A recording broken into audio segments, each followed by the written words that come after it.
ಇವತ್ತು ಮತ್ತೊಂದು ವಿಚಾರ ನಡೆದಿದೆ. ಇವತ್ತು ಅಂದರೆ ನಿನ್ನೆ ಸಂಜೆ there is death of our former prime minister Manmohan Singh.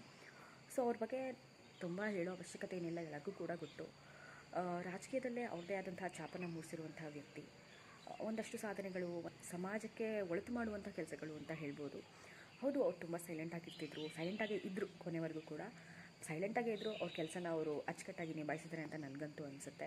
ಯಾವುದೇ ವ್ಯಕ್ತಿ ಆದರೂ ಅಷ್ಟೇ, ನನ್ನ ಕೆಲಸಗಳನ್ನು ನಾನು ಸಾಧಿಸ್ಕೋಬೇಕು ಅಂತ ಹೇಳಿದಾಗ ಅವ್ರದ್ದೇ ಆದಂಥ ಟೂಲ್ಸ್ಗಳನ್ನು ಅವರು ಆಯ್ಕೆ ಮಾಡ್ತಾರೆ. ಅದು ಸೈಲೆನ್ಸ್ ಇರಬಹುದು, ಇಲ್ಲ ಜೋರಾಗಿ ಮಾತಾಡೋದಿರ್ಬೋದು.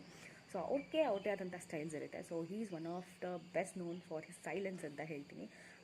ಯಾವುದೇ ಒಬ್ಬ ಪೊಲಿಟಿಷಿಯನ್ ಆಗಿರ್ಬೋದು ಅಥವಾ ಯಾರೇ ವ್ಯಕ್ತಿ ಆಗಿರ್ಬೋದು, ವಿ ಕ್ರಿಟಿಸೈಸ್ ದೆಮ್. ಸುಮ್ಮನೆ ಜನರಲ್ಲಾಗಿ ಮಾತಾಡ್ಬಿಡ್ತೀವಿ ಅವರ ಸಾವಿನ ಸಮಯದಲ್ಲಿ ಏನು ಮಾಡಿದ್ದಾರೆ ಅಥವಾ ಏನು ಸಾಧನೆ, ಮಹಾ ಸಾಧನೆ ಅಂತ.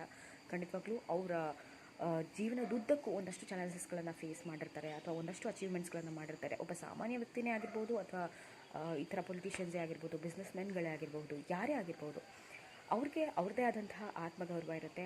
ಹಾಗೆ ಅವ್ರದ್ದೇ ಆದಂತಹ ಚಾಲೆಂಜಸ್ಗಳು, ಒಂದಷ್ಟು ಪ್ರಾಬ್ಲಮ್ಸ್ಗಳು ಇರುತ್ತೆ. ಅದನ್ನೆಲ್ಲ ಫೇಸ್ ಮಾಡಿ ಅದನ್ನೆಲ್ಲನೂ ಹಿಂದೆ ಹಾಕಿ ಮುಂದೆ ಬಂದು ನಾನು ರಾಜ್ಯಕ್ಕೋಸ್ಕರ ಅಥವಾ ನನ್ನ ಫ್ಯಾಮಿಲಿಗೋಸ್ಕರ ಏನೋ ಒಂದು ಮಾಡ್ತೀನಿ, ಸಾಧನೆ ಮಾಡ್ತೀನಿ ಅಂತ ಹೇಳೋರಿಗೆ ನಾನು ಯಾವತ್ತೂ ಕೂಡ ಪ್ರಶಂಸನೆನ ಕೊಡ್ತೀನಿ.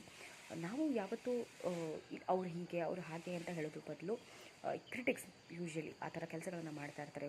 ಏನಂಥ ಮಹಾನ್ ಕೆಲಸ ಏನು ಮಾಡಿಲ್ಲ ಅಂತ. Everybody has their own shoes.